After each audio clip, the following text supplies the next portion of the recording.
There was a big protest in D.C. I think almost exclusively women. I'm not sure, but over 550 people were arrested on the steps of Capitol Hill. The protesters wore those same space blankets that the children have been given when they come into these little baby jails that they're being put into.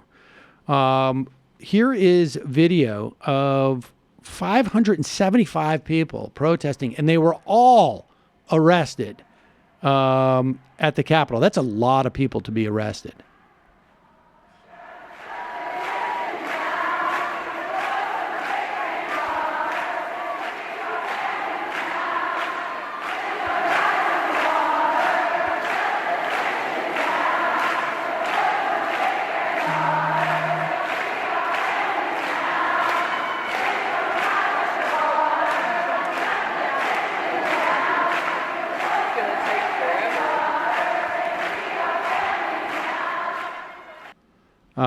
Pretty impressive.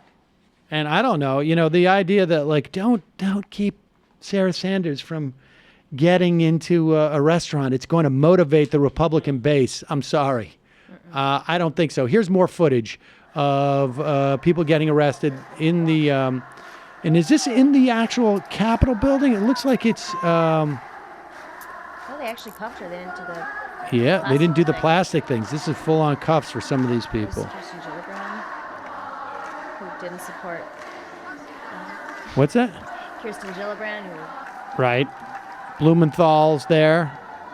My mom's old boss. Oh, is that right? Yeah.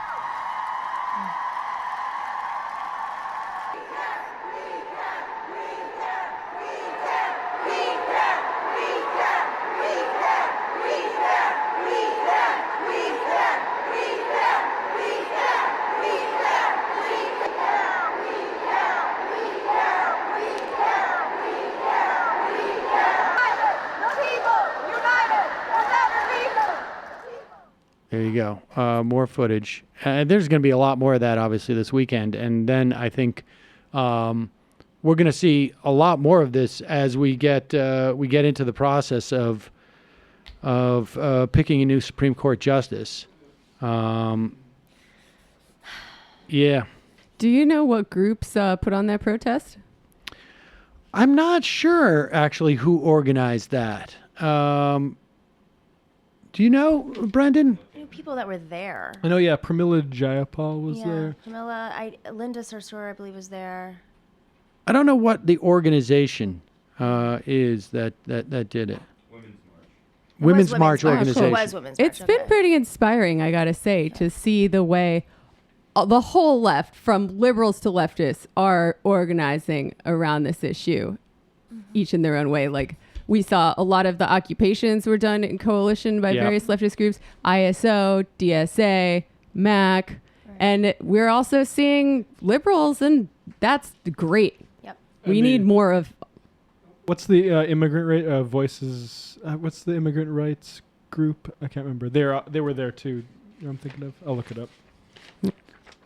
Definitely don't wag the finger at people for disrupting someone's dinner by reminding them that they're ruining people's lives. I can't emphasize that enough. And if you have the opportunity out there to ruin the dinner of anyone who works in the Trump administration, by all means, do so. And I was on this show right before I came on Bold TV. Yeah, what is Bold TV? What is that? I've never heard of that. It's Is it bold? It's bold in some ways, I guess. Depends on how you look at bold. What's your definition of bold? Carrie Sheffield, she's wonderful. She's a very nice person. She's a never Trumper. She was a never Trumper. Now she supports Trump, which confused me today. What? Yeah. She's like a what changed Koch her brother. mind? Follow the Kochs. That's what I think. I think she's an always Coker. You gotta be kidding me. How does someone go from being a never Trumper? I mean, almost definitionally, it seems like it would be a little bit tricky to go like, well, now tax plan. I never before. But is that it's a tax bill? It's unbelievable. That was it. She had this person on, and she's very civil, and she's all about civil discourse. And Of course she is. of course, right?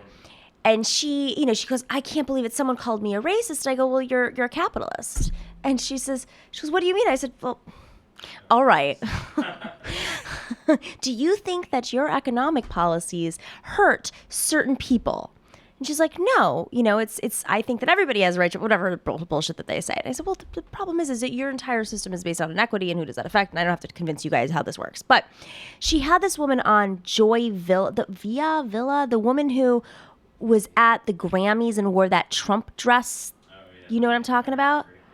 Oh my God, I'm so out of it. I don't know Bold TV. I don't know Carrie Sheffield. I don't know. Because you live in your little liberal echo chamber, It's as she true. would say. I don't even live. Snowflake. I don't even live in an echo chamber. I live in my own little liberal sound booth. Essentially, is what it is. That's actually it. And you welcome whoever you like in. So this woman, Joy Villa, was on, and we had this conversation about whether or not the same. Yes, like should you call somebody out? Should somebody spit in their face? I said, I'm sorry. You have people actually being lynched right now. Like there are reports of lynchings, and you're saying that's equal to somebody who spit in the face of, frankly, they deserved it. Like, Right. I'm sorry. Who got their face spit in? I don't know. Was it the DHS secretary? She got spit on? Oh yeah, no, she definitely. I deserved hope to have so. been This spit woman, on the face, this one. without a doubt. Oh, jeez. Who the fuck is this? She's some singer. What's in her hand? A box of golden chocolates. Some secret know. potion or something. That is weird. But what? I mean, Why? why? Cha-ching. Money. Yeah, I mean, I think that's basically it. Money, craziness. And so, like, who's watching Bold TV now? How do you watch if how do you watch a never Trumper and then just watch how they become not a never Trumper based upon, like, what was the basis of her being a never Trumper in the first place? I missed the entire. I acknowledged her today. I said, I don't understand. I thought you were never Trumper. And she's like, I'm a Trump supporter, she said to one of the guests. And I just said, whoa, when did that happen? I don't know. I mean, I've known her from TV. Like, she goes on MSNBC, she goes on CNN, and that's how we know each other, from debating each other. And she does have bipartisan, like Clay Aiken co-hosts this with her usually. And so I filled in today. But it was painful. It's hard, man. He's from what? Oh, you don't know who the Clay Aiken is? And he's It was one American Idol. He ran for Congress as an He Democrat. ran, but he didn't win. Right? What? God, I'm at.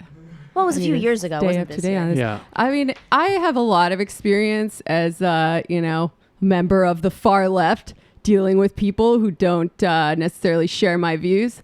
But this feels pretty different. Like, I don't even want to fucking look at anyone who supports Trump at this point in time. I was at the coffee shop the other day. Back to the coffee shop. Oh God, you spend a lot of time. Another. At that No, goddamn it's the coffee same shop. time. So I'm sitting in the booth, and there are these 6 white bros behind us. They were so rude. They're moving the booth, and they elbowed me in the neck. And we turn around, and we start talking to them. They're Trumpers, and they're the most outrageous Trump supporters in the middle. And they're so loud, and they're like, well, there's Trump people all over New York. You just don't know about it. They're not from New York, but. Right. Yeah, it was very vociferous about their Trump support, and the entire coffee shop just turned against them. I'm glad ran them out, I would love basically. to see. I will say, based on some insider knowledge, I won't say how I got it. There are a lot of alt-right dudes in New York City, even in my very neighborhood. So, Where's your neighborhood? Staten Bushwick. Island. Bushwick. I think they're all Bushwick, in for Staten Christ's Island, sake. or they're like Milo Yiannopoulos, who's just making a lot of money. Or That's they right. like worked for Vice for a little bit. That's Just- true too. Just because someone Let's- looks like a hipster doesn't mean that they're necessarily a liberal. Let's go.